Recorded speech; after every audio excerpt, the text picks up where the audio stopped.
السلام عليكم ورحمة الله وبركاته. إخواتي وأحبائي، أسعد الله مساءكم بكل خير وبكل ما تتمنون هنا من داخل المملكة المغربية، هنا وبالتحديد من مدينة المحمدية.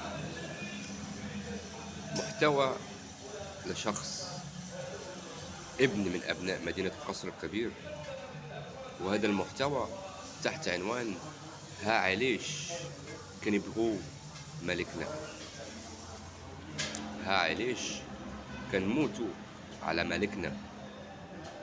طبعا أنا طالع أتكلم أكيد عبارة اللي قالها الشخص ده أكيد ليها أسباب، ولكن ليا تعليق بسيط.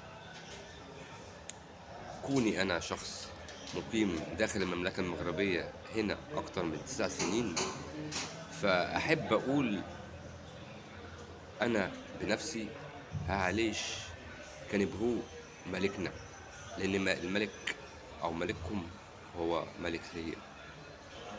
عشت معاكم وتعايشت معاكم وكنا مع بعض عيش وملح. فالملك محمد السادس نصره الله، زي ما هو ملك البلاد وملككم وعزيز وغالي عليكم، هو كمان عزيز وغالي عليا. ونعمة الإنسانية اللي فيه، ونعمة التربية الملوكي، واللي هي بتمثل في ذاك الشبل من ذاك الأسد. الشبل جلالة الملك محمد السادس نصر الله،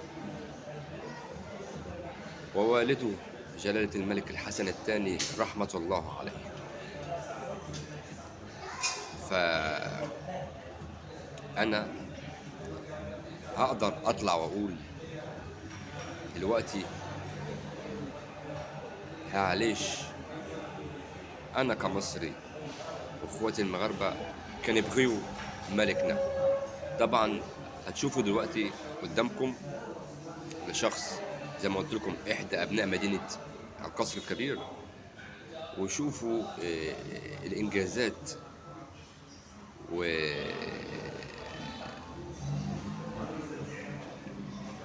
والخير اللي نزل على أهل مدينة القصر الكبير.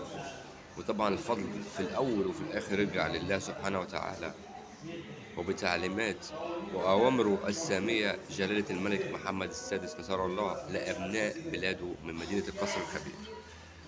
شوفوا كلمات ابن مدينة القصر الكبير. علاش نلبسوا اليدين، علاش نلبسوا الملك تيموت معنا، وانتمائه لجلالة الملك محمد السادس، علاش نلبسوا اليدين والوطن يعني. الحسة تلقاو كلشي تلقاو، ونعم أهل المغرب، ونعم أهل المغرب تلقاو في الخير بين وكلشي. لكم أبو زي ما انتم شايفين دلوقتي ما شاء الله. نبوسوا اليدين، مخيمات ومراكز إيواء، بوسوا اليدين اليوم وغدا. غير طبعا علاش نبوسوا اليدين؟ ما طحنا تيطيح معنا ملك. كانت فهمتيني؟ القوات هادشي علاش بويت الجزائر المغربية، وده طبعا ديما طيح مع ملك هكا تيموت معنا. مدينة القصر. علاش حنص لامك حنص وفي النهاية حنص.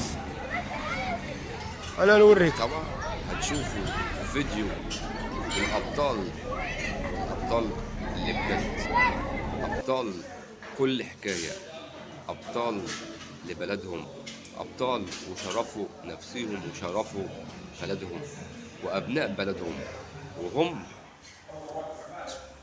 الجيش أو أبناء الجيش الملكي المغربي، واللي هتشوفوه في فيديو حالا عن الإنسانية والرحمة. وكما قال الله تعالى: ارحموا في الأرض يرحمكم ما في السماء. تعالوا شوفوا قصة وحكاية الأبطال الجيش الملكي أو أبناء الجيش الملكي المغربي عملوا إيه مع. مش هقدر أكمل القصة، ولكن تعالوا شوفوا ويا رب الفيديو يعجبكم. اتفضلوا.